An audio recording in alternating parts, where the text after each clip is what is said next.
Noel, ആ നാനി ഉണ്ടോ അവിടെ? ഇല്ല. വന്നാ ഒന്ന് ഫോൺ ചെയ്യാൻ പറയണം. ശരി.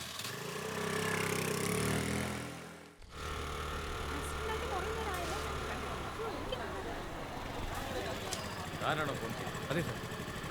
രാവിലെ എത്ര മണിക്കാണ് ഡെഡ് ബോഡി കണ്ടത്? ഒരു 5:05 കാണും സാർ. ഇതാരാണെന്നറിയോ? ഇല്ല സാർ, അറിയില്ല സാർ. പേരോ അഡ്രസ് എന്തെങ്കിലും കിട്ടിയോ? കിട്ടിയില്ല സാർ. അതൊന്നുമില്ല, പിന്നെ എങ്ങനെ പോയി കണ്ടുപിടിക്കണം.